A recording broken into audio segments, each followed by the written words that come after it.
Fala, Tocantinense!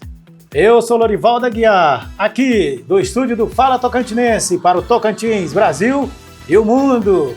Neste dia conosco, Dr. Wanderson, delegado de polícia, especialista em segurança pública, com mestrado e doutorado. Perfeito, olá a todos, é um grande prazer estar aqui, falando um pouco da minha vida, falando um pouco da minha experiência, podendo dividir com a comunidade, podendo dividir com todos um pouquinho do meu conhecimento, daquilo que eu já adquiri no decorrer desses anos. Eu sou formado em Direito, né, na Universidade Católica de Brasília. Eu também sou formado em Letras Espanhol. Eu sou estudante de Filosofia, já estou quase finalizando Filosofia na Universidade Federal do Tocantins. Eu tenho um mestrado em Letras pela UFT. Eu também sou doutorando em Ciências do Meio Ambiente pela UFT e eu tenho um doutorado em Gestão Estratégica, Ciências Policiais e Segurança Pública Preventiva. Esse doutorado foi feito juntamente com policiais militares, titularizado pela Academia Tiradentes, aqui da Polícia Militar do Tocantins. Um estudante por excelência, né? Muito bem. Eu sempre pensei que a questão do estudo ela é essencial. Então eu penso que em respeito ao estudo, eu quero estudar até o último dia da minha vida. Porque todo o profissional, todo ser humano, ele sempre terá algo a aprender, algo a ampliar no seu saber, alguma coisa que ele possa colaborar com os outros. E eu acredito que foram essas graduações, tenho diversas pós-graduações também na área de segurança pública, e que me ajudaram bastante nessa minha trajetória, nas amizades que eu fiz, nos casos que eu me envolvi. Foi muito importante. Muito bom. Muito bem, senhoras e senhores. Vemos aí que o homem tem autoridade no que fala, no que faz e fala. Então, para nós aí, doutor, como a carreira de delegado de polícia, como chegou, né, e como chegou na DEIC, e um dos casos que o senhor considera aí emblemático aí nessa sua experiência? Muito bem, eu inicio a minha atividade na segurança pública aos 19 anos. No ano de 1998, quando eu era um jovem com 18 anos, eu fiz o concurso para a Polícia Militar do Distrito Federal. Na ocasião, eu sou de Brasília, né, morava em Brasília, fiz esse concurso, passei no concurso e entrei ali nas fileiras da corporação no dia 1º de outubro de 1999, aos 18 anos, né? Aos 19 anos, corrigindo. E eu passei 10 anos ali na Polícia Militar do Distrito Federal, quase 10 anos na verdade, porque quando foi no dia 3 de março eu assumo como delegado, 3 de março de 2009, eu assumo como delegado de polícia no estado do Tocantins. Então eu passei esses quase 10 anos na Polícia Militar do Distrito Federal, que foi importantíssimo para mim por 2 motivos. Certo. Primeiro que foi o local onde eu tinha condições financeiras para que eu pudesse estudar, que eu me formei na Universidade Católica de Brasília. E segundo, pela experiência que já me trouxe como militar e como policial, que eu tive a oportunidade de também trazer para as atividades de delegado de polícia. Então quando você pergunta, por que delegado de polícia? Porque desde policial militar eu já tinha esse sonho de estar na Polícia Civil. Fiz muitos amigos, gosto muito da Polícia Militar, tenho uma admiração pela Polícia Militar, sou estudioso da Polícia Militar e da Polícia Civil e da segurança como um todo, e trago a Polícia Militar comigo no meu coração, que foi um local de experiência. Mas eu tinha esse desejo de trabalhar com a investigação, de poder ter uma atuação na investigação, nos crimes complexos, de lidar com a prova, de ter esse contato com o Poder Judiciário, que é o que o delegado faz juntamente com a sua equipe através das investigações. Então sempre me brilhou os olhos a carreira de delegado de polícia. Por isso, durante esse período em que eu era estudante de Direito, eu também já era estudante de concurso, que foi o que me fez, logo após poder me formar, já está aprovado nesse concurso, né, para delegado de polícia, onde eu venho a entrar no ano de 2009. Então, a minha paixão pela profissão está aí, desde então eu estou já há mais de 16 anos. Muito bom, tá aí um bom exemplo aí aos nossos estudantes, aí doutor Wanderson, a quem você deve se inspirar, né, os nossos jovens atuais aí, que estão também buscando a carreira de concurso, né, doutor? Acho muito importante, e como você citou nesse ponto, eu quero deixar mesmo a minha história como uma história de incentivo. Por quê? Porque eu não sou uma pessoa que veio de um berço de ouro, assim, digamos. Certo. Eu não sou um herdeiro. Meu pai e minha mãe, pessoas muito humildes, sou de uma origem humilde, e o que me trouxe até aqui foi justamente o estudo que os meus pais me deram. A exigência com que eles fizeram para que eu me tornasse essa pessoa estudiosa. Então, desde quando eu era criança, e aí, claro, né, naquela época, a gente está falando da década de 80, os pais eles tinham um comportamento totalmente diferente, né? Difícil, então, ali era mesmo na obrigação, na briga, muitas vezes na peia, na surra, mas foi aquele comportamento, aquela forma da minha mãe e do meu pai me criar dentro daquelas linhas da importância do conhecimento e do saber que me trouxe onde eu estou hoje. E por esse motivo você pode ver que eu nunca parei de estudar.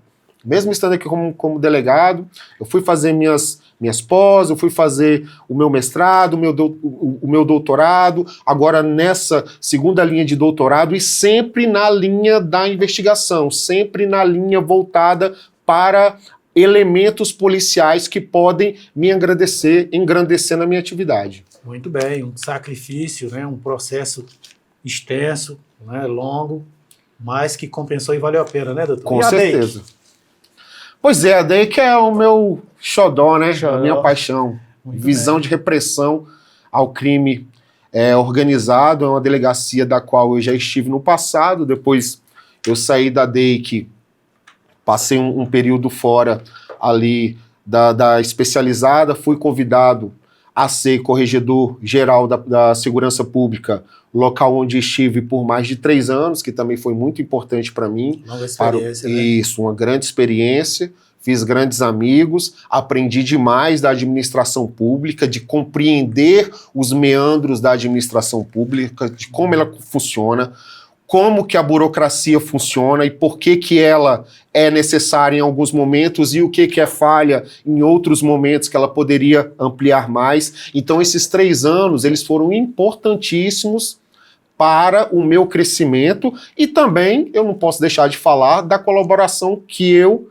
dei à corregedoria, claro que não sozinho, tinha toda uma equipe de apoio, como sempre, né? Toda pessoa que ela tem, que ela dirige, ou instituição, ou unidade, ou uma superintendência, que ela tem um sucesso, não é ela sozinha que constrói aquele sucesso. Sempre tem uma equipe muito bem, que é motivada, que é levada e que ela abraça aquele chefe, e ao abraçar o chefe e acreditar nele, nós conseguimos fazer coisas extraordinárias.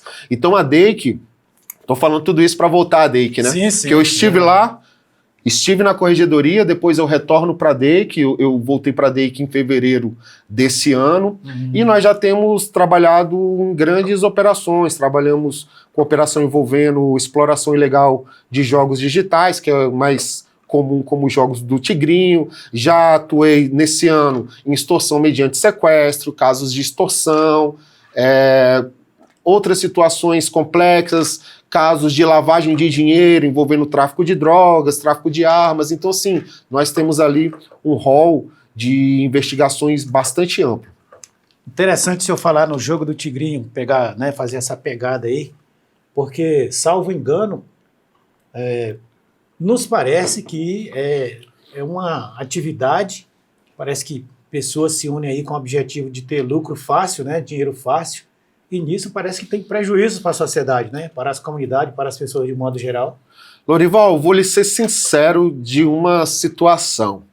Em todos esses anos, eu lidei com homicídio, eu lidei com extorsões, eu lidei com rouba-banco, eu lidei com sequestros. Só que trabalhar com esse tipo de investigação da exploração dos jogos ilegais, para mim me dá um prazer maior como profissional, porque todos os outros crimes que eu te pontuei, as vítimas, elas podem ser indicadas, podem ser individualizadas. Só que quando a gente mexe com esse tipo de exploração, ele mexe com uma população, com um grupo de pessoas que acabam sendo enganados nessa suposta facilidade de ganhos, Certo. quando na verdade quem está angariando lucros e ficando muito milionário, primeiro é o influenciador.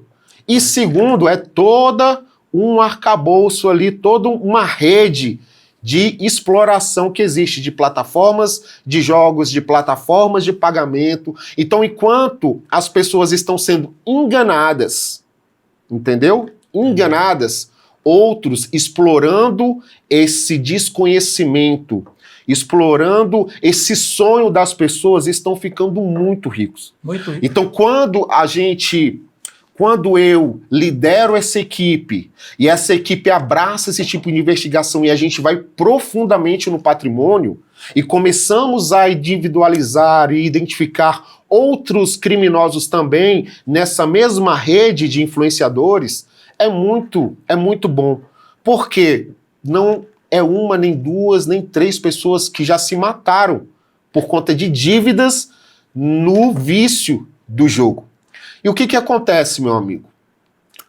O influenciador, na grande maioria das vezes, ele demonstra que ele ganhou naquele jogo valores ali extraordinários, quando na verdade tudo aquilo é simulação. Então existe toda uma multidão que acredita naquele ganho simulado. É uma espécie de estelionato? O que acontece? O estelionato ele tem uma vítima definida também, entendeu? Certo. O estelionato, quando ele tem vítimas coletivas, eles têm outros elementos. Então, nesse crime específico, a gente não consegue dizer que é tipificado como estelionato. Então, como que essas operações, essas investigações acontecem? Existe a contravenção penal da exploração ilegal do jogo. Certo. A contravenção penal é um que a gente vai chamar de crime anão, né, um delito menor. Só que a partir daquela contravenção, há a lavagem de dinheiro.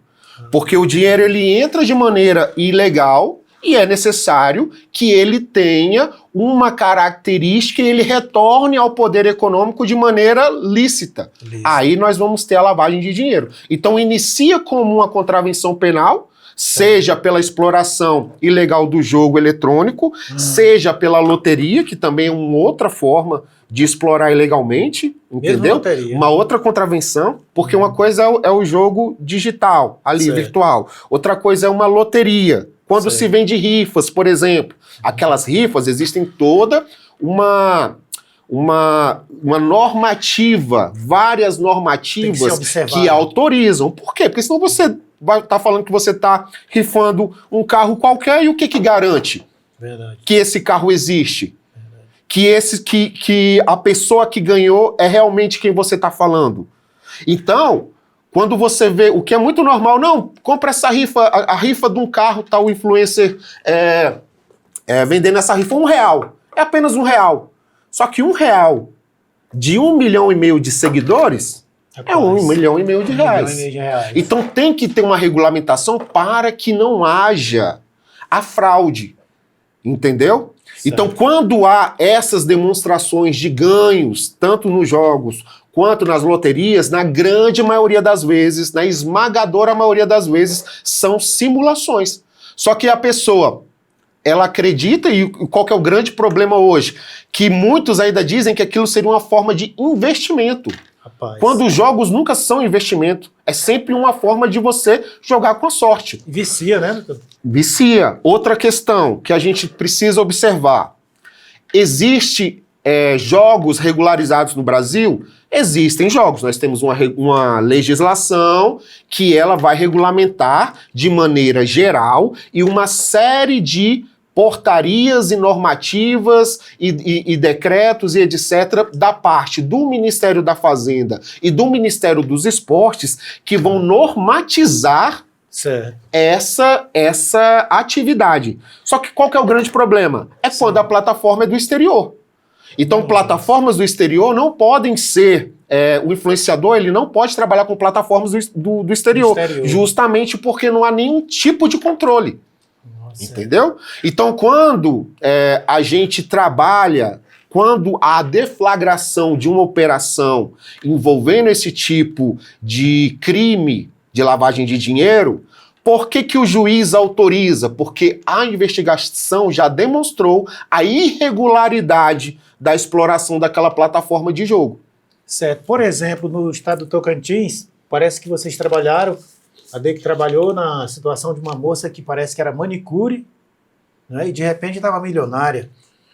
Pois é, ela ficou alguns anos ali fazendo a exploração dessa atividade de influenciadora, né?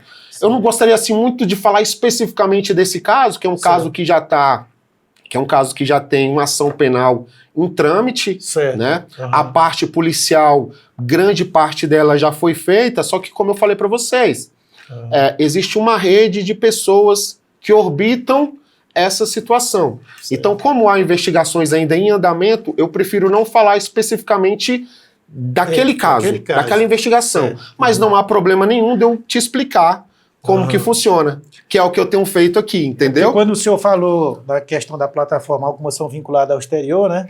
Aí ficou essa dúvida no sentido de, tipo assim, o WhatsApp tá cheio, né? Tigrinho. Isso. Então, aí você já fica agora com essa informação, não é? Nossos telespectadores estão vendo aí que é algo viciante, prejudicial, tem que ter muita cautela, muito cuidado. Então, tem pessoas aí se aproveitando para esse enriquecimento ilícito. E famílias são destruídas com isso. E famílias são destruídas, né? Suicídio. Pessoas se suicidam, fazem empréstimo, porque depois a pessoa entra no vício do jogo e o vício leva a pessoa a sempre pensar que ele irá ganhar em algum momento. E o que o algoritmo que não tem nenhum controle faz? Ele te faz no momento de simulações de ganhos, entendeu? Mas depois uma sequência de perdas. Rapaz. E aí a pessoa sempre quer o quê? Mais dinheiro para tentar recuperar aquilo que perdeu. E nisso vai sempre prejudicando mais. Agora, claro, o algoritmo, o que ele faz? Quando ele ganha um valor assim, exorbitante de dinheiro, ele libera um pouquinho daquele dinheiro para que pessoas ganhem. Rapaz. Porque são essas pessoas que aparecem ganhando que acabam por alimentar essa cadeia dos outros que estão jogando, nessa esperança de continuarem jogando. É uma engenharia muito bem arquitetada. Muito bem arquitetada. E essa arquitetura, doutor, é o que a gente chama de organização criminosa? Explica aí para os nossos telespectadores, assim, esse pessoal que está por trás, né, na lavagem de dinheiro, o que seria a organização criminosa? E nesse caso, eles trabalhariam, assim, dentro desse instituto, organização criminosa? Vamos dividir essa sua pergunta em duas. Certo. Você fala da engenharia social e você fala da organização criminosa. Sim. Então, fazendo uma explicação didática sobre a sua pergunta. Em relação ao que a gente vai chamar de engenharia social, que seriam os mecanismos utilizados pelos criminosos para enganar as suas vítimas. Certo. O que nós temos na exploração desses jogos? Você pode ver que todos eles ostentam mansões, sim, itens de luxo, joias, roupas caríssimas, viagens, jet ski, embarcações, festas, entendeu? Imóveis, que são as mansões, alguns até fazem os seus reality shows, convidando outras pessoas, tudo isso para poder movimentar ainda mais suas redes sociais. E quando o influenciador, fala que esse dinheiro, toda essa ostentação, todo esse luxo é oriundo dos jogos, as pessoas acabam por acreditar que jogando também teriam a possibilidade de conseguir todo esse patrimônio exorbitante. Por isso que você vê que as pessoas, os influenciadores que acabam trabalhando nessa linha ilegal e irregular, porque, claro, existem aqueles influenciadores que trabalham com produtos lícitos, e não há nenhum problema nisso. O que eu estou dizendo são plataformas de jogos irregulares atuando no território nacional. Então, é através dessa engenharia social, de riqueza, de ostentação, que acaba enganando milhares e milhares e milhares de pessoas. E aí a gente pode perguntar assim, mas como que essas pessoas, por que essas pessoas se deixam enganar? Sim. Primeira coisa, hoje a gente tem uma cultura do digital, que é fortíssima no Brasil. O Brasil ainda não tem o controle dos algoritmos, nem de como que essas plataformas elas distribuem essas informações. Então, conforme a informação é acessada, mais ela é distribuída. Então, há uma rede de distribuição desses jogos, dada a quantidade de seguidores que os influenciadores têm. Então, milhares de pessoas já recebem aquela informação. Automaticamente. Acaba que a engenharia social engana muitas dessas pessoas que acreditam que podem jogar e também vir a ter esse mesmo sucesso. O grande problema, Lorival, é que muitas dessas pessoas se viciam mesmo. E aí, quando a gente fala de vício, a gente fala de uma situação psíquica. A pessoa, ela sofre uma alteração psíquica, entendeu? Sim. Dada a dopamina que ela recebe quando ela está jogando. É a mesma coisa da gente ver a pessoa que é viciada no álcool. Eu que não sou viciado, eu olho para a pessoa e falo, nossa, você é um fraco, você não consegue parar de beber. Mas não é que ele não consiga parar de beber, o corpo dele exige aquilo. Por isso que para que ele possa combater esse vício, ele precisa sim de um acompanhamento médico, ele precisa de medicamento. Então quando o Estado ele percebe essa situação de risco que a população ela está em volta, e isso eu estou falando só de tigrinho. Aí nós temos loterias, aí nós temos bets irregulares também que atuam no território nacional. Então são várias formas de exploração de jogos irregulares, ou de jogos de aposta, de plataformas de apostas e etc. Então veja a situação de saúde pública que a gente acaba vivendo. Certo. Entendeu? Por quê? Porque essas pessoas vão ao vício, acabam com tudo, acabam com as suas famílias e, nos casos mais graves que nós já tivemos notícia, aí elas acabam com a própria vida. Isso me preocupa, doutor, desculpa interromper, mas porque tem pessoas próximas a mim, né, que também eu já vejo, e agora com essa conscientização que o doutor está explanando, não é, a gente vê a urgência e a necessidade de levar isso a sério, né? Sim. E se aprofundar, que a gente fica igual o senhor falou, só nos conselhos, né? Faz isso. Rapaz, para com isso, tu é um fraco jogando, tal, vai trabalhar e tal, né? Mas hoje a gente vê que a seriedade do problema, não é, a situação é mais profunda do que a gente imaginava. Ela precisa ser tratado como um problema de saúde mesmo. Problema de Se saúde. a pessoa ela já não consegue mais se controlar, e aí a família toda começa a perceber, começa a pegar dinheiro emprestado, entendeu? Começa a vender os bens. Quando tá trabalhando, na hora que recebe os seus pagamentos, ali o seu salário, já coloca todo o salário no jogo, aí ficam, né, atrás de empréstimo para coisas básicas na casa, pagar o aluguel, pagar a alimentação, porque todo o dinheiro que é conquistado, ele vai para o jogo. Então aí nós já temos uma situação de problema já psiquiátrico, que precisa de uma intervenção, de terapia, de remédio. Então, por isso, eu volto lá no início da pergunta. Eu me sinto muito orgulhoso e eu vejo isso no brilho do olho da equipe, porque nós estamos combatendo um mal que atinge milhares de pessoas. Muito né? bem. Quando eu falo de homicídio, de extorsão, é importante, importantíssimo. Só que eu tenho uma vítima pontuada ali, Verdade. uma vítima indicada.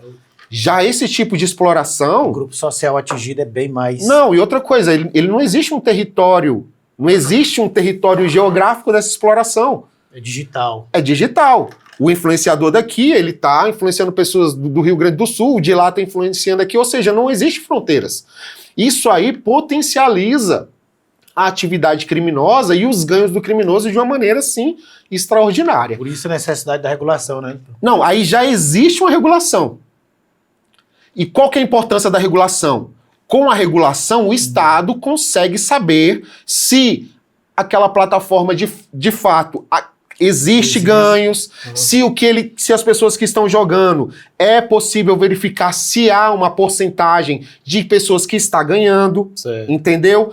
É possível auditar a plataforma, por quê? Porque ela é regularizada. Só que o grande problema qual que é? São centenas irregulares e pouquíssimas regulamentadas. É igual as bets. Essas bets que a gente vê, as grandes propagandas dela, elas são bets que elas são regulamentadas. Só que também existem diversas outras que não são.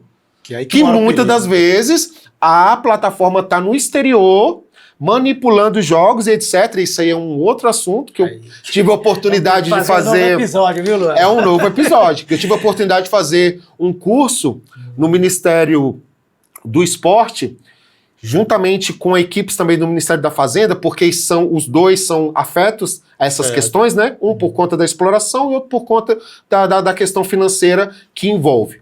Então eu tive a oportunidade de fazer esse curso só de exploração ilegal de jogos. Certo. Né? E aí eu tô falando de futebol mesmo, que é outro tipo de delito. Rapaz. Então, quando a gente fala do mundo digital, a gente abre uma série de oportunidades para você ver. Só que rapidamente eu citei os jogos, aí tem Tigrinho, tem Aviãozinho, tem diversos outros, tem loteria, tem bets, Graças e por aí vai. a Deus que existe a lei. Não é porque eles Não, imaginam senão que é um seria território sem lei. Que sem lei nada, tem lei sim, tá aí. E ó, você aí que pratica esse joguinho aí, que eu digo assim, você que atua com plataforma, mais cedo ou mais tarde o crime não compensa. O final, todo mundo sabe, né? Tem um ditado popular que é cadeia. Justamente. E outro ainda mais pior, situação mais pior. E aí vem um debate importante que você disse aí. O que acontece? O influenciador, ele tem total responsabilidade em relação àquilo a que ele faz uma propaganda.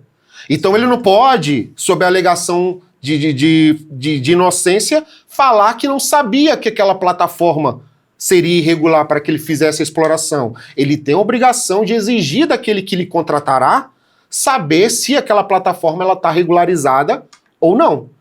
Entendeu? Sim. Porque depois ele alegar, mas eu não sabia que ela seria irregular. Não, você tem a obrigação, porque senão você está assumindo o risco de cometer aquela contravenção juntamente com aquele que está te oferecendo esses serviços. E o que acontece? Essas plataformas irregulares, elas têm até quando elas percebem, e aí elas têm as suas inteligências artificiais que vão selecionando quais seriam aqueles influenciadores que seriam de interesse.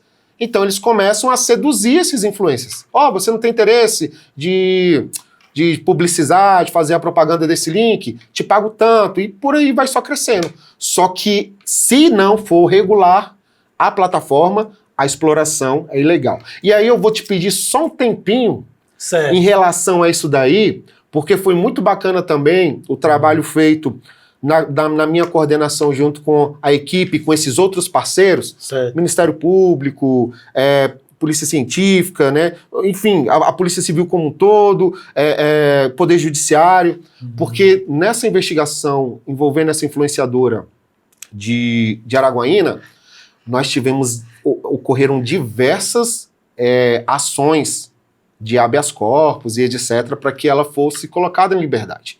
E toda a ação dessa, ela coloca sob o crivo do Poder Judiciário as atividades da persecução penal. Se a investigação é legítima, se não é, se o juiz, se o MP está tendo seu papel, se o Poder Judiciário está executando de maneira adequada. E nós tivemos ações no STJ, nós tivemos ações inclusive no STF, que a ministra Carmen Lúcia pediu informações também da nossa investigação, entendeu? Estou te falando isso porque isso foi publicizado. E nós prestamos as informações pertinentes e o que foi pleiteado pela defesa não foi concedido, porque demonstrou-se que todo esse caminho, desde a parte da investigação, Ministério Público, Poder Judiciário, é um caminho que nós tivemos todo o cuidado de construí-lo. Então isso demonstra a seriedade e o compromisso dessa Polícia Civil do Tocantins. Seriedade e compromisso. Entendeu? E aí, como eu disse inicialmente, eu sou o coordenador, eu sou o maestro dessa orquestra. Mas aí tem, né, você também é policial, você sabe como funciona. Tem o policial que é o expert na análise financeira, tem o outro que é expert em campo, tem a nossa inteligência que atua com informações de inteligência, nos mostrando muitos caminhos, nos auxiliando em endereços, em outros tipos de pesquisa que a investigação em si, ela não teria informação, só que informações de inteligência, elas já são capazes de captar, e aí como policial, aí também isso aí já é uma outra questão, falar só de inteligência, né, policial, mas é para você entender o quanto que essa nossa investigação, ela foi submetida a desafios. E por último, Por último, na última sexta-feira, nós tivemos uma decisão judicial que depois que houve reiterações de pedidos de alienação antecipada, o juiz de fato compreendeu que era motivo de alienação antecipada dos objetos que foram apreendidos. Então aqueles objetos, veículos caríssimos, objetos de luxo, entendeu? Todos esses objetos o juiz determinou, os semoventes, porque teve apreensões, né, de gado, de cavalos, de raça, etc., o juiz determinou ali a alienação antecipada. E para que a gente chegasse nesse ponto da alienação antecipada, teve toda uma cadeia de parceiros que também contribuíram. Entre eles, um núcleo importante que nós temos hoje na Polícia Civil, que é o Núcleo de Recuperação de Ativos. Bom, muito bom. A Polícia Civil faz as suas investigações, identifica a lavagem de dinheiro, automaticamente deve acionar o Núcleo de Recuperação de Ativos, para que o Núcleo de Recuperação de Ativos não influencie na investigação, mas que ele possa auxiliar na destinação desses bens. Por quê, Lorival? Porque a nossa legislação, ela diz que os bens que são oriundos de lavagem de dinheiro, aquele dinheiro ilícito, ele pode voltar para as forças de segurança como forma de combater os delitos. Era a pergunta que eu ia fazer, mas tá vendo aí por que o Tocantins, o estado do Tocantins, está despontando aí como um dos melhores da região norte, né, na questão de segurança pública? Então já se percebe, doutor, que o senhor explanou bem, com precisão, porque o estado do Tocantins, não é? É muito interessante a gente ouvir essa cadeia, não é, de organização que tem a Polícia Civil do Tocantins. Ela é uma das melhores polícias civis do estado, aliás, se não me engano, se não é a melhor, mas uma das melhores, né, do Brasil, a Polícia Civil do estado do Tocantins. Não é porque a gente é da corporação, não é mais as fontes de informação aí nos jornais. Os números, né, demonstram. Os números sempre têm razão. Os números nunca mentem, é só olhar os números, né, e graças a Deus por isso. O doutor aí explanando bem. E indo para a segunda questão, doutor, que então se isso não é organização criminosa, não é? Porque tem esses vieses aí Isso, tem alguns critérios, né? Tem uma quantidade mínima de pessoas, tem que ter uma organização estruturada e a prática reiterada de alguns delitos dentro dessa própria organização que é hierarquizada. Quando a gente fala desses tipos de jogos, não necessariamente a gente consegue identificar claramente uma organização. Por quê? Porque os contratos são com diversas plataformas, igual eu te falei, um mesmo influenciador ele pode estar ali com diversas plataformas trabalhando. Não há uma certa hierarquia também do influenciador em relação a outros, não claramente, porque muitos são freelancers, eles são contratados às vezes só para poder atuar num tipo de propaganda, ou para fazer um vídeo, ou para fazer uma edição, entendeu? Outros influenciadores que trabalham também, que às vezes auxiliam essa exploração, eles não necessariamente estão numa escala de hierarquia, eles são apenas colaboradores, então a gente não consegue, né, pelo menos nas investigações que eu participei, identificar claramente a organização criminosa. Mas isso não significa que não exista e que, inclusive, organizações criminosas possam estar, através desse tipo de atividade, de jogos ilegais, também lavando dinheiro e também influenciando. Interessante porque se, né, já saindo desse exemplo do jogo do Tigrinho, então claramente se vê, não é?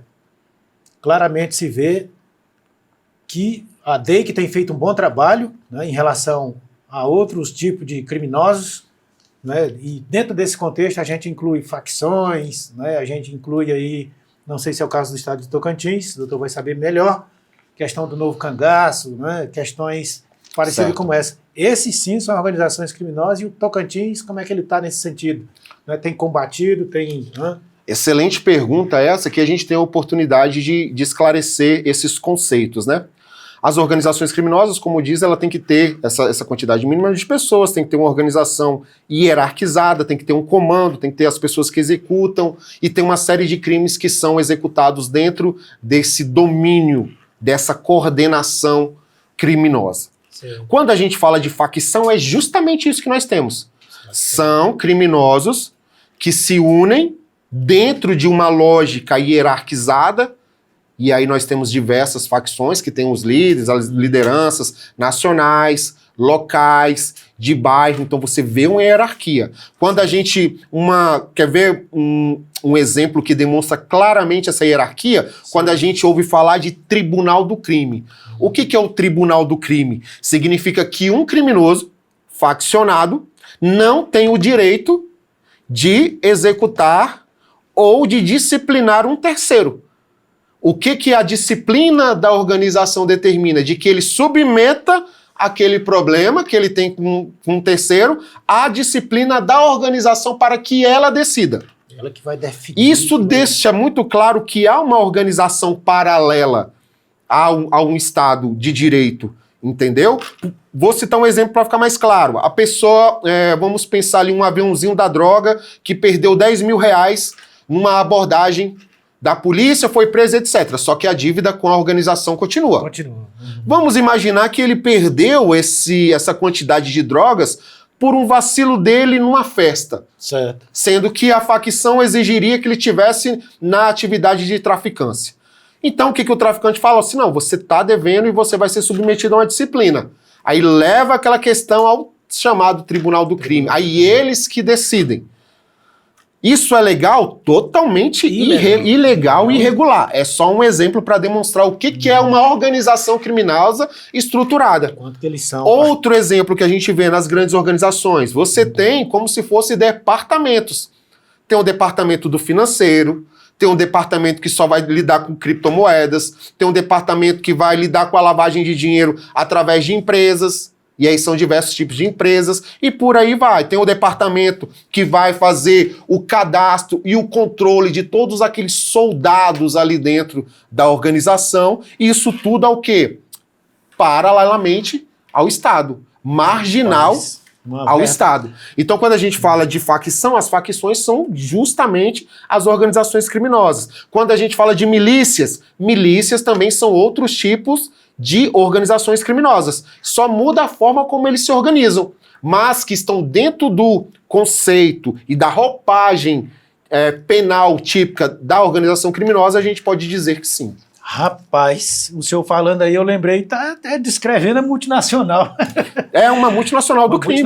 Quando a gente viu, por exemplo, essa operação brilhante de São Paulo contra o PCC, né? Naquelas empresas aparecem empresas de transporte, aparecem empresas de transporte urbano, aparecem postos de gasolina, aparecem hotéis, aparecem franquias. Por quê? O grande problema além do crime em si, ele já ser paralelo ao Estado, e aí as pessoas já não têm mais direito, acaba com democracia, acaba com tudo que a gente instituiu, são os criminosos que dominam, que mandam. Além disso, você tem um impacto econômico tremendo. Vamos imaginar só postos de gasolina. Imagina uma cadeia de postos, vamos imaginar, não existe, eu não tenho conhecimento, hipoteticamente uma cadeia de 5 postos de gasolina em Palmas, do crime organizado. Se essa cadeia for do crime organizado, o crime organizado não precisa de posto de gasolina para ganhar lucro de gasolina. Ele precisa injetar naquela empresa os valores angariados do crime, que são justificados e lavados através da compra de combustível. Só que ele não precisa ganhar com combustível vendendo combustível. Rapaz. Ele precisa ter mínimo. Então o que ele pode fazer? O lucro mínimo. Jogar o preço lá embaixo. Porque o dinheiro dele não é o dinheiro da venda. É o dinheiro que é justificado com essa venda. Então ele vende X, mas ele fala que vendeu 2X e vai injetar o dinheiro do crime junto com o dinheiro que foi de uma venda lícita. Se ele pode fazer isso, que é para lavar o dinheiro, ele joga o valor do combustível lá para o chão, lá para baixo. Rapaz. Aí o que ele faz? Ele quebra os outros postos. Que estão honestamente. Isso, que estão honestamente, que pagam seus impostos, que precisam, entendeu? Porque ele não precisa do lucro, ele precisa lavar o dinheiro. Isso eu tô falando só de posto de gasolina. Aí você acaba com a economia de um ramo. Rapaz. De um ramo numa cidade, num estado, num país. Agora você pega isso e leva para hotel. Nossa. Leva para hotel, leva para Lava Jato. entendeu? Rapaz. Leva para o gado. Lava dinheiro Até com o valor gado. do preço do gado. Tá até no agro. Sim, tá em todos os lugares, entendeu? Doutor, sim, sem querer interromper, né? Me veio aqui a pergunta. Então é por isso que dizem que o Brasil já tem máfia, ou tem alguma coisa a ver, assim, nesse sentido? A gravidade já é tamanha das organizações criminosas que já se pode dizer que o Brasil, o pessoal comenta, né, é um futuro México, é um futuro Colômbia. Certo. Como se houver esses comentários, né? Procede, não procede?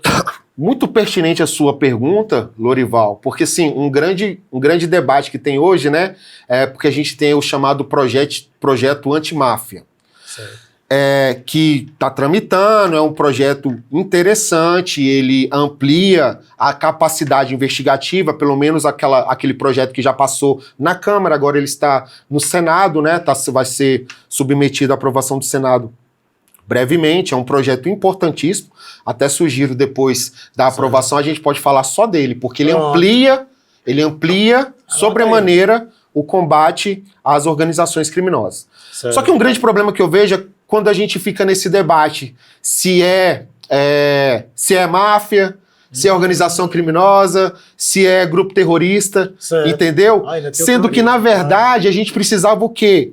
Era combater o que está posto. Só que aí parece que é também uma manipulação social. Não, é máfia ou não é máfia? Porque assim, se a gente pegar hoje os estudiosos, a gente acaba perdendo tempo de falar que não é máfia, porque a máfia ela tem uma origem diferenciada, ela tem um viés familiar, ela tem um arcabouço de lógica e de regulamentação muito própria da máfia. Já as organizações criminosas nossas, brasileiras, elas surgem em contexto totalmente diferente. Olha só. Não há nenhum tipo de vínculo ou de cultura familiar ou de relação sanguínea. São criminosos que vão ascendendo, entendeu? Se articulando e ascendendo. Quando a gente vê, por exemplo, operações contra o Comando Vermelho no Rio de Janeiro. Certo. Polícia Civil, Polícia Militar prende o chefe do morro. No outro dia tem um outro chefe. Entendeu? Por quê? Porque existe uma organização ali que ela independe de um líder, que é a pessoa que organiza tudo, como a gente vê numa máfia. A gente pega essas máfias, né, essas mais comuns, máfia italiana, aí existe máfia japonesa e etc. E os estudiosos debatem isso. Então o importante para o Brasil não seria nem esse debate. E aí a gente se perde nesse debate, sendo que o que a gente precisava são dos mecanismos próprios de combate. E aí pelo menos há um avanço exponencial quando a gente tem essa nova legislação que ela amplia a lei de organização criminosa. Ela vai facilitar alguns tipos de investigação, algumas formas de poder ter acesso aos bens que são frutos das atividades econômicas e etc. do crime. Aí depois eu fico essa sugestão para depois que é aprovada a gente falar só dela, porque ela traz uma série de inovações que são interessantes. Então, é por isso... O doutor está falando com convicção, com profundidade, com originalidade nesse tema de segurança pública relacionado às organizações criminosas. Salvo engano, parece que o doutor é um especialista de fato e de direito, não é? Com altos estudos aí na região amazônica, não é isso? É interessante, né, você tocar nesse assunto, porque a minha tese de doutorado que eu estou fazendo na UFT em Ciências do Meio Ambiente é justamente o aumento das ocorrências envolvendo crimes ambientais praticados por organizações criminosas no norte do Brasil. E aí pegando, sobretudo, a parte da Amazônia Legal, né? E nós temos uma parte de Amazônia Legal no estado do Tocantins também. Então é de interesse esse tema. Quando eu trouxe esse tema à baila na minha tese, é porque eu percebo que há um crescimento silencioso dessas organizações. Exponencial, mas silencioso. Isso. Grande, mas silencioso para o norte do Brasil. Por que isso acontece?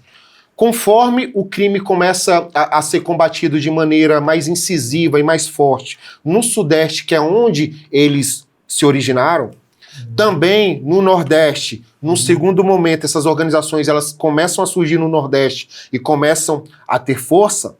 Conforme elas vão sendo combatidas nessas regiões, elas identificaram um outro local que é mais fácil de poder tanto explorar economicamente o crime, como também realizar a lavagem de dinheiro. Então, além dessa tese que eu estou trabalhando no meu doutorado, que é crimes ambientais, organizações criminosas, por isso que é ciências do meio ambiente, né? Envolve a questão dos crimes ambientais. Eu também finalizei uma pós-graduação em Direito de Polícia Judiciária, que eu tive o prazer de fazer com colegas da Polícia Federal, onde eu trabalhei no meu TCC, na minha monografia ali de conclusão de curso, o aumento dos crimes ambientais e como que a lavagem de dinheiro é realizada através desses delitos praticados e quais seriam as ferramentas mais adequadas para esse combate. Então, consegui juntar as duas coisas, tanto esse TCC, que já vai muitas informações, muito do que eu já estudei, já vai também me auxiliar na minha tese de doutorado. E nessa conclusão dessa pós-graduação, existe uma série de atores, Lorival, que atuam na questão dos crimes ambientais, agora com a roupagem diferente da organização criminosa, através da exploração ilegal de garimpos, através da exploração ilegal de minerais raros, através da exploração ilegal de minérios, né? Ouro, diamante e etc. E por aí vai também esses metais preciosos, né? Que eu acabei falando.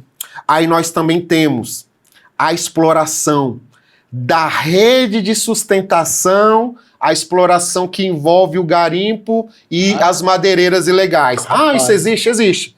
É aquele que vai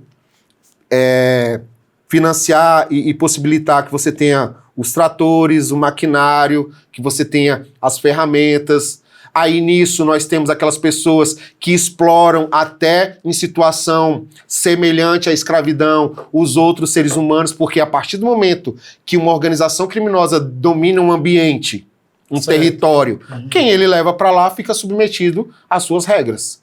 Então, aí depois nós temos diversos tipos de empresas que acabam também sendo utilizadas para lavagem de dinheiro, né? Hotéis, postos de gasolina, tá também entrando com força na parte de agronegócio, entendeu? No geral. Outro viés importantíssimo, grilagem de terra. Como crime. E aí, na grilagem de terra, aí já abre também diversos caminhos. São terras públicas que são griladas como terras que são particulares, aí tem falsificação de documento, envolvimento, às vezes, de funcionários públicos, envolvimento de agentes cartorários, por aí vai. São terras indígenas que são exploradas de forma ilegal através do crime organizado, entendeu? São áreas de preservação ambiental que também são submetidas, além da exploração ilegal do garimpo, também de grilagem. E aí a grilagem consegue dar um aspecto de legalidade para a documentação, fazem empréstimos que são fraudulentos, e são uma série de outros tipos de crimes que acontecem. E qual que é o impacto disso? Tem um impacto social enorme. Por exemplo, nas terras indígenas, os povos originários, explorados sexualmente, explorados para trabalho semelhante à escravidão, submetidos a todo tipo de agrotóxico, de metais que são utilizados para extração de ouro, utilizado no garimpo sem nenhum tipo de controle. Rapaz, isso são só as pessoas. Agora tu imagina o meio ambiente. O meio ambiente, né? A destruição do ecossistema, destruição dos rios. Tem um outro tipo de exploração também que o crime organizado já encontrou, que é o tráfico de animais. Rapaz, não para, então, o crime não para. Descobriu-se no norte do Brasil um universo de exploração do crime. Por isso que eu tô tendo esse olhar na minha tese de doutorado para que eu possa finda os meus estudos e também no decorrer está orientando a minha instituição e a Secretaria Pública da importância de termos os mecanismos de política adequados para frear, pelo menos no nosso estado, o aumento desse tipo de influência. Uma verdadeira aula que nós estamos recebendo aqui do Dr. Wanderson, delegado de polícia da DEIC de Palmas, desde já o nosso agradecimento.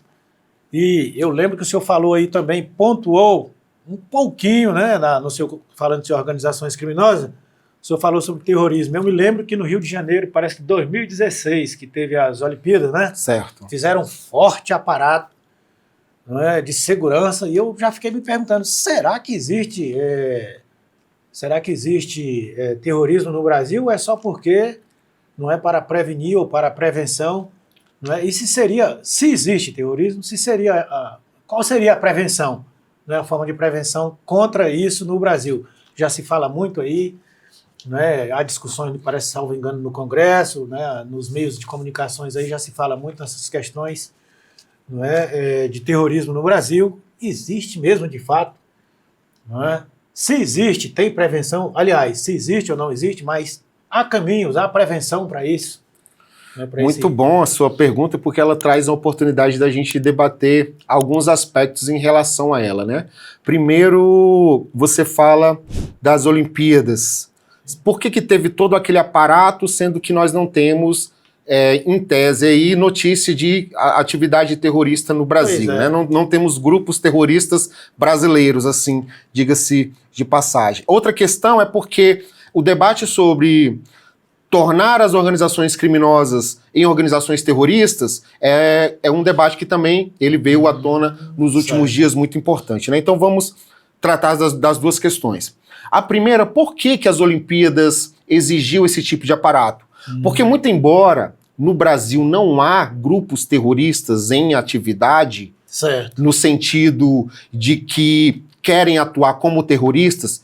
Porque, Lorival, quando eu falo de terrorismo, existe uma legislação específica que vai falar sobre os critérios para que seja um crime de terrorismo. Certo. Então, quando nós falamos, por exemplo, do novo cangaço, o novo cangaço ele tem ações de terror. O que é o novo cangaço? São aquelas quadrilhas, organizações, na sua maioria das vezes, que invadem uma cidade com um número considerável de criminosos fortemente armados, dando tiro para todo lado, domina aquela cidade, explode bancos ou explode aquelas centrais de distribuição de valores para subtrair aquele dinheiro. Então essas ações são ações de terror. Não raro, policiais morrem, sim, pessoas da sociedade, o cidadão que está ali nas proximidades, ele morre, ele é sequestrado, ele tem os seus bens destruídos. Isso são atos de terror, no sentido de que aterrorizam aquela comunidade. Sim. Mas não podem ser considerados atos de terrorismo, porque existe a legislação que vai falar o que é terrorismo. Por exemplo, o impedimento de múltiplas religiões. Então, uma organização que existe com esse fim e pratica atos de terror para evitar que há uma variedade de cultos e de religiões, é um exemplo de ato de terrorismo. Esse seria entendeu? Terrorismo. Por isso que muitas vezes a gente vê o terrorismo nessas outras nações, no sentido de estabelecer um Estado que seja um Estado teocrático, né, que a religião é que tem o líder religioso. Sim. Isso aí seria um exemplo dessa questão. Por exemplo, outro ato de terrorismo, quando há o desejo de dizimar uma etnia, um grupo, entendeu? Então você pode ver que o que nós temos no Brasil não tem esse viés. Por isso o debate que a gente tinha sobre esses grupos são terroristas ou não são terroristas. Porque quando o Brasil, aí eu não estou falando se é bom ou se é ruim, a gente precisaria aprofundar nessas questões. Sim. Quando o Brasil, ele diz que determinado grupo, no seu solo, é terrorista, existe uma série de legislações internacionais que o Brasil é signatário, que o fato daqueles grupos atuarem no território, vai ter um reflexo internacional, de direito internacional também. Certo. Então não é um debate simples. Certo. Você está entendendo? Porque às vezes tornam esse debate simples. Não é um debate um tanto complexo. Nem estou falando que é certo, nem estou falando que deveria ou que não deveria. Eu estou falando que a gente tem que ter uma cautela em relação a esse debate. Se aprofundar mais. Se aprofundar mais, ouvir os especialistas, porque às vezes o legislador, no ímpeto de criar uma nova legislação, ele não analisa a técnica, as minúcias. O que impacta no direito internacional eu dizer que esses grupos são grupos terroristas? Pode ter aspectos positivos e pode ter aspectos negativos. Então a gente tem que tomar esse cuidado. Então, só respondendo a sua pergunta, temos legislação específica.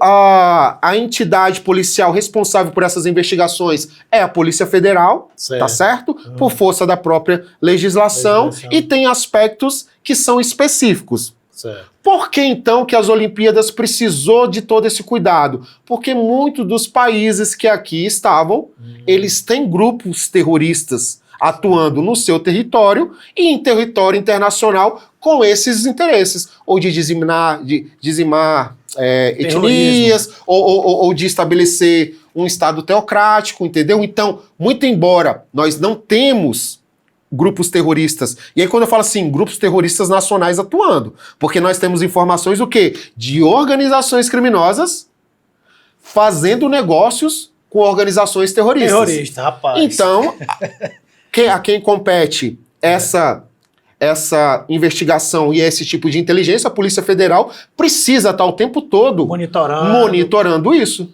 Porque para que haja a utilização do território nacional ou um eventual ataque nesses moldes também não é impossível. Então, no nosso estado não tem, mas o monitoramento ele tem que ser constante. E essa atividade constante do olhar silencioso e que ninguém vê, que é o que a gente chama de atividade de inteligência. Então a atividade de inteligência ela tem que ser constante.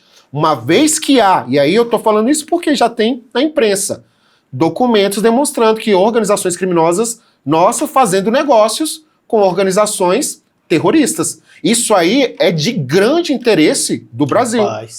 Entendeu? Tanto porque impacta a nossa soberania, sim, como porque tem um reflexo econômico e de direito internacional extremamente relevante. Então é por esse motivo que a gente viu lá nas Olimpíadas esse cuidado, e aí como nós somos o anfitrião da festa, a gente não pode deixar que ocorra aqui uma tragédia.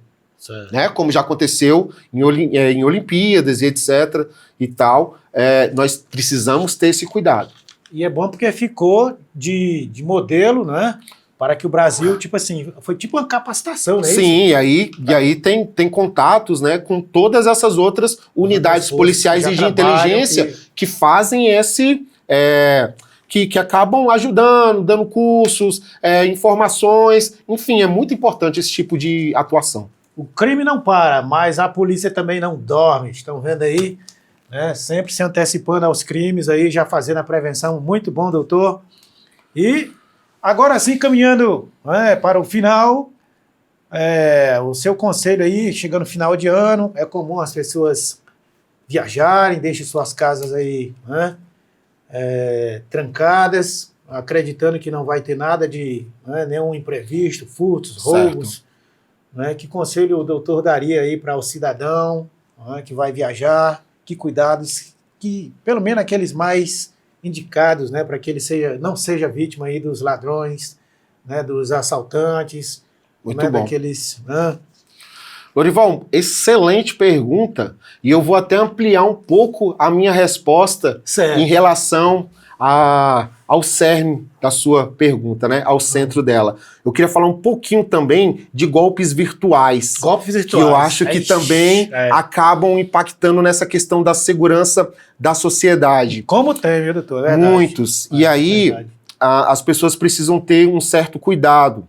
Atuando como plantonista também na central de atendimento durante esse ano, eu vi alguns tipos de delitos que eles se repetem. Certo. Qual que é o que mais acontece que através de uma engenharia social, há mais de uma década eu vejo acontecendo e eles continuam fazendo O vítimas. cidadão sempre cai ali. Sempre cai. Rapaz. É o golpe através ali da plataforma OLX. E esse ano eu ainda vi uma ampliação desse golpe, porque eu sempre vi o golpe em relação a veículos. Certo. Na OLX. E aí eu vou explicar como que funciona. E esse ano também eu tive a oportunidade de ver o mesmo tipo de golpe em relação a imóveis. Rapaz. Vamos falar um pouquinho deles. Como que funciona esse golpe? Certo. Você, Lorival, é uma pessoa de boa fé, você coloca o seu carro para vender através da OLX. OLX. Uhum. João é a pessoa que tem interesse nesse carro. Certo. E eu vou me passar pelo criminoso.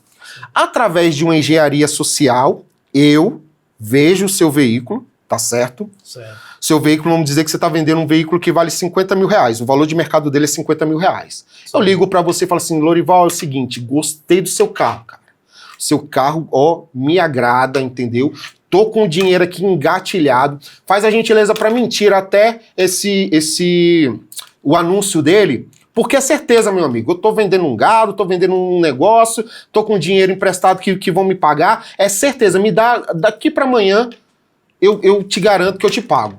E eu sou um cara agradável, conversa boa, e aí vem a engenharia social. Você acaba acreditando no que eu tô te falando. Não tem como não entendeu? acreditar. E você tira o anúncio. Vender, né? No momento que você tira o anúncio, eu pego o seu carro, que vale 50 mil reais que você anunciou, e vou apresentar esse carro por 35. Olha só. Rapaz. João, que tem interesse no carro, veio e fala assim, opa, esse carro é 50 mil, ele está sendo vendido por 35, faz contato comigo. Ou você está vendendo o contato e eu, criminoso. Não, estou vendendo o carro assim, assim, assim, só que é o seguinte, o meu carro, ele tá com um amigo meu lá chamado de João, e ele tá me passando João, o meu carro tá com um amigo meu chamado Lorival, e ele tá me passando esse carro numa dívida. Aí eu vou deixar você ver esse carro lá pra ele, mas você não fala de dinheiro com ele, não. Rapaz. Tá certo? Ei. Você vai lá, não fala de dinheiro com ele, porque ele me deve essa grana, e aí eu vou te pedir essa gentileza. Ligo pra você e falo, Lorival, é o seguinte, eu tenho um primo de nome João, que ele tá interessado no seu carro. Entendeu? Só que aí eu não queria que você falasse... Não, eu tenho um amigo, eu tenho um primo chamado João, que ele vai ver o carro pra mim. Certo. Entendeu? Porque eu tô aqui no Goiás, em Goiânia e tal, e ele vai ver esse carro pra mim. Só que não fala de dinheiro com ele, não. Que eu só quero que ele dê uma olhada no carro ali, se tá tudo certo, se tá tudo legal. E aí o que acontece? Vocês se encontram. Só que você não fala nada do negócio e o porque comprador. eu te enganei. Certo. O outro de boa fé não fala do negócio porque também foi enganado. Entendeu? Rapaz. E ele tá pensando que tá adquirindo o automóvel de mim, que sou criminoso, e tá todo mundo, os dois enganados nesse negócio. Manipulou o vendedor e manipulou Aí, o comprador. João, isso, o vendedor e o comprador. João volta pra mim, não, interesse no carro sim. Não, tranquilo. 35 mil, você aí começa ali, já me dá um adiantamento e tal, o cara já passa ali 5 mil, fala assim, não, aí o restante você vai pagar pra ele, você vai me pagar lá no cartório. Aí tá lá no cartório e tudo, eu falo assim, meu primo que tá com o meu carro, ele tem a procuração, ele tá aí pra te passar o carro? Não, ele tá aqui, o carro tá aqui, porque eu já marquei com você, Rapaz. entendeu? Falei que o meu primo vai lá, e eu já falei pra ele ir lá também, porque ele vai receber o carro de você, que foi a pessoa que lhe mostrou o carro, então ele tá achando que tá tudo certo. Por isso que eu não Chega lá, tá no cartório, não, vamos fazer um negócio? Vamos, não, passa a grana aí que agora ele já vai assinar o DUT, já vai fazer a transferência. A pessoa passou o dinheiro e olha pra você e fala, e aí, Lorival? E o documento? Aí tu fala, e o dinheiro? E o dinheiro? Não, o dinheiro já passou pro teu primo. Acabei de Que passar. primo? Ó o Pix aqui. Não, mas pra qual primo meu? Não, mas você não tem... E ali demonstrou-se o quê? O golpe. Ele manipula quem tá vendendo e ele manipula quem está comprando. Então, qual que é a dica-chave para a pessoa não cair nisso daí? Primeira coisa, não existe na rede social, qualquer plataforma, nada que esteja abaixo do valor de mercado. Olha aí, a primeira Se um dica. carro é 50 e ele tá por 35, você já fica ligado, já liga um alerta, porque alguma coisa tá errada. Isso não existe no mercado. Esse é um alerta importante. Esse é um alerta. Certo. Segundo alerta, surgiu essa questão de que quem está mostrando o carro não é o dono, ou que você vai passar um Pix para um terceiro dentro de uma situação que você não viu o documento, que você não sabe, não puxou aquele carro, já tem que entender que aquilo ali é um golpe.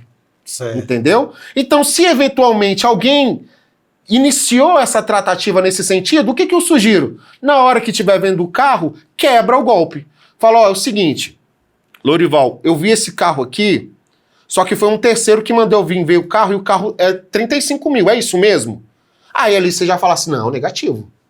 Esse carro é 50 mil reais e foi o fulano que me falou que você ia ver o carro para ele. Ser sincero. Entendeu? E o carro é 50 mil reais e o depósito é na minha conta. É na minha conta. Então, se as pessoas tiverem, aí você já quebra o crime. Aquela cadeia, entendeu? Engenharia. Já quebra a engenharia. Né? E isso vale tanto para quem está comprando como para quem está vendendo. Se tiver esse negócio, um amigo meu que tá vindo, vai ver o carro, você como vendedor já fala, fulano, você tá aqui para quem? Não foi fulano que me mandou. Não, beleza, mas aí eu já vou te falar que é real. Ele falou para eu não falar de dinheiro com você, só que esse carro é 50 mil reais. Você tá sabendo que é esse valor e tudo. O anúncio fui eu que fiz, ele pediu para eu tirar. Aí a pessoa já vai falar assim, não, eu vi esse anúncio num outro valor, etc. O comprador a mesma coisa. Na hora que ele for ver o carro, ele viu o carro, aí ele já fala, fulano, é o seguinte, quem me mandou vir aqui ver esse carro foi um terceiro que disse que tem um negócio com você aí mal esclarecido e ele disse que é 35 mil reais e que o carro, ele que organiza. É isso mesmo? Aí o vendedor já vai falar assim, não é isso. O carro é tanto, tá no meu nome, tá assim, ali, quebra o golpe. Tá certo. Entendeu? Então se as pessoas elas tiverem esses dois alertas, primeiro do valor desproporcional e segundo, em relação a não cair nessa engenharia social que engana a ambos, aí você consegue quebrar também a engenharia. A outra questão que eu falo, que também é muito importante, a mesma coisa acontece com o imóvel. A pessoa vê um imóvel, vamos imaginar um apartamento que valha 150 mil. Ele faz a mesma coisa, me interessei no apartamento, tô com dinheiro aqui engatilhado nas próximas 48 horas, eu tô com dinheiro, tira o anúncio pra mim, tira o anúncio, por favor, eu te garanto. Não, beleza, tira o anúncio. Aí ele vai, pega o mesmo imóvel e apresenta esse imóvel por valor de 100 mil, por exemplo. Por valor de 100 mil. E aí, muitas das vezes, ela é um pouco mais sofisticada, porque ele já falsifica documentos, entendeu? Às vezes a parte lá a certidão de inteiro teor já é uma certidão de inteiro teor que já é falsificada, e aí acaba levando aquela pessoa que tem o interesse de comprar um imóvel a erro. Só que acontece a mesma coisa, é o proprietário que mostra para aquela pessoa interessada. Então se tiver esse diálogo, fala, porque sempre é o criminoso colocando as duas pessoas que não fale sobre um negócio. Certo. Se essa pessoa que é o dono e o outro que tá olhando, ele fala, aqui é o seguinte, você tá vindo aqui, mas eu vou abrir o jogo pra você. Esse apartamento é 150 mil reais, entendeu? Fulano mandou você olhar, não sei, ele contou uma história meio estranha e tudo. Eu acho melhor eu perder um negócio do que cair num golpe eu e você, então eu já tô te dando a real. É isso que você tá vendo? Aí a pessoa fala assim, não é isso. Eu vi esse apartamento no anúncio, aí até mostra o anúncio. Por 100 mil de fulano de tal e etc e tal.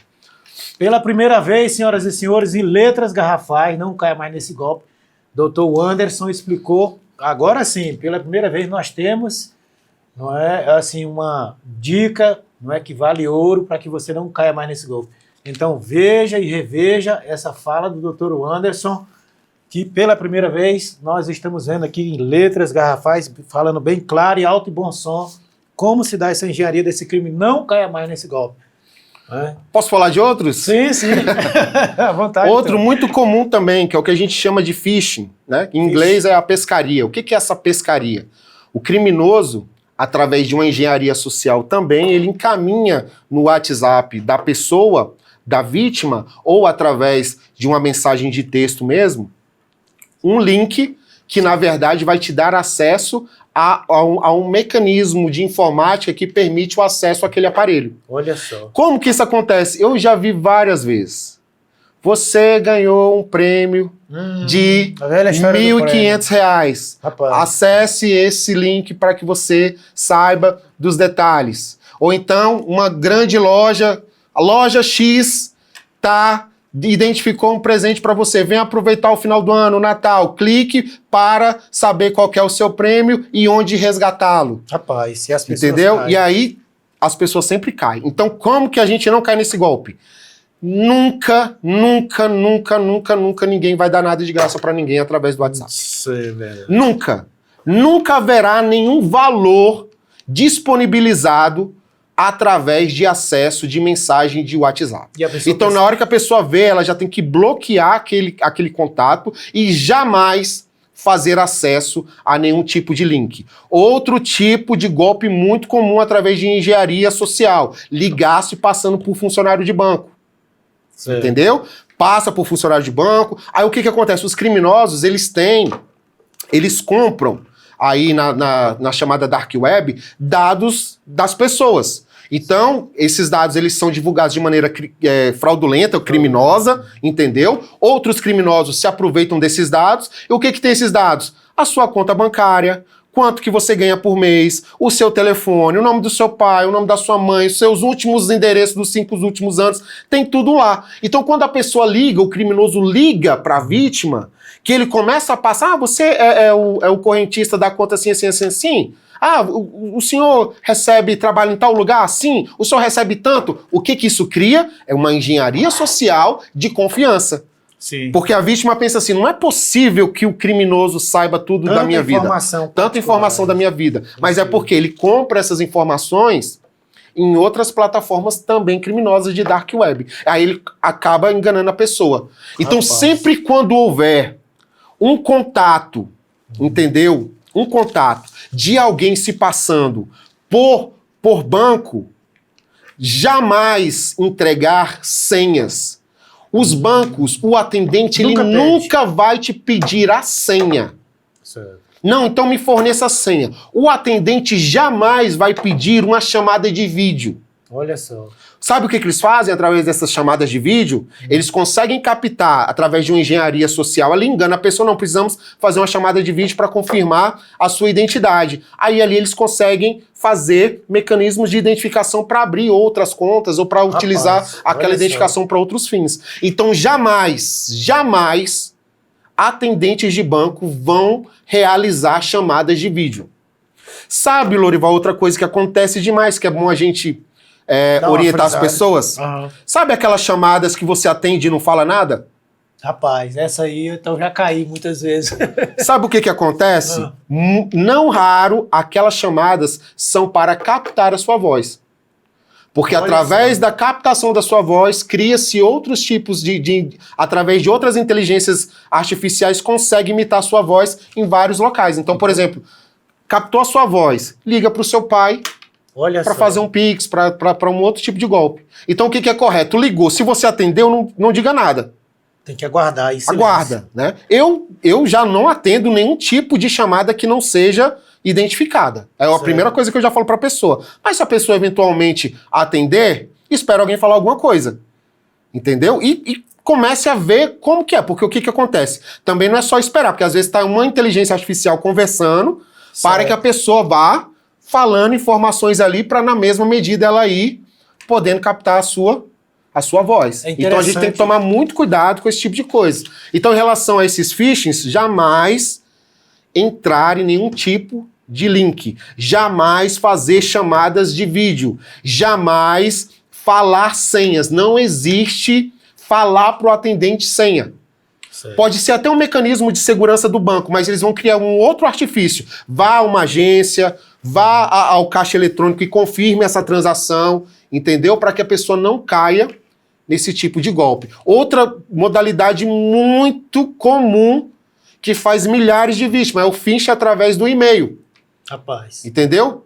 Não, e é coisa simples a engenharia social. Eu, se fosse você, jamais clicaria nesse link. A pessoa clica só pela curiosidade. Só pela curiosidade. Né? Acesse esse prêmio ou esse boleto, aí fica lá piscando um alerta. Não deixe seu nome ir para o SPC. Acesse esse link para ter mais informações. A pessoa com medo, acessa o link. Aí cai no golpe. E cai no golpe. Rapaz. Outra coisa também muito comum, site de leilão. Os criminosos, né, leilão de carros, por exemplo, que é muito comum, eles vão fazer uma simulação de um site de leilão idêntico ao que existe. Então a pessoa ela tem que tomar muito cuidado, porque realmente eles fazem um site idêntico, com os mesmos dados clonados, muitas das vezes derruba o site oficial, porque ali no prazo de 1 hora você capta milhões no golpe, entendeu? Rapaz, que coisa. Então tem que tomar cuidado. Os sites, tem aqueles sites que são os mais comuns, tem plataformas que você que você verifica qual que é a reputação daquele site, se tem denúncias contra ele, se não tem, entendeu? Então é muito importante quando as pessoas forem fazer compras na internet nesse sentido. Você pode ver que nos nossos aplicativos fala assim, cartão virtual para compras, que ele vale para uma vez só. Certo. Por quê? Para que não fique um registro dos seus dados de segurança naquela plataforma. Aí depois ele não consegue reutilizar. Certo. Então é interessante utilizar esse mecanismo de segurança. Mais uma dica aí, espetacular, exatamente. Em relação às pessoas que saem de férias, eu penso que o mais importante é sempre o relacionamento humano. Certo. Por quê? Você tem um equipamento que ele está monitorando a sua residência, ele é muito importante. Certo. Que ele vai trazer um alerta, que você tem uma câmera, se tiver uma aproximação de pessoas, os mecanismos mais avançados, mais tecnológicos, eles te dão esse aviso no seu celular, você monitora, mas de nada adianta se você não tiver um ser humano que vá ao local para ver o que está acontecendo, verificar, que possa fazer um acionamento da polícia militar. Tá entendendo? Certo. Outra coisa, Lourival, importantíssima, as redes sociais contam toda a nossa vida. Sim. Se você tá viajando e você começa a postar, e o criminoso sabe que ali só mora uma família, e que tá toda a família lá no Nordeste, na praia, curtindo, acaba que você abre se torna um alvo fácil. Ou se você vai ter essa exposição toda, que tem alguém para monitorar, que tem alguém para ficar na sua casa, tem outros mecanismos de segurança também que fazem o acionamento das lâmpadas em horários programados, então simula a presença de pessoas na residência. Eu acho que seria aí as dicas mais importantes. Sempre ter alguém também, além dos apetrechos tecnológicos de segurança, um ser humano que possa auxiliar numa emergência. É por isso que a nossa polícia, eu vou repetir, a Polícia Civil do Estado do Tocantins, que é uma polícia militar também, polícia penal, as forças de segurança se destacam no nosso estado, graças a Deus, porque temos pessoas capacitadas, pessoas preparadas, né, a nível aqui como o doutor Anderson, e desde já, doutor Anderson, nós agradecemos imensamente aí a sua participação. Não tenho dúvidas que foi, né, uma aula, uma verdadeira aula, não é, sobre o crime, como se prevenir sobre o crime. E lembrando que nós vamos fazer muitos outros podcasts convidando o doutor, porque é verdadeiramente uma enciclopédia aí que pode ajudar a sociedade e a comunidade. Nós agradecemos de todo o coração. Então, suas palavras finais aí aos nossos amigos, nossos telespectadores, né, e principalmente aqueles que estão estudando aí para a carreira de delegado aí, dê um toque aí, uma palavra aí que possa animar o pessoal a não desistir. Agradeço demais essa oportunidade, é uma chance que a gente tem de falar, né, com milhares de pessoas, aí dada a audiência que você tem. Me coloco à disposição para qualquer tema voltado à segurança pública, e para aqueles que estão estudando, não desistam e tenham disciplina, porque é a disciplina que vai ditar o seu sucesso. Doutor, muito obrigado. Obrigado, agradeço demais. Muito obrigado mesmo.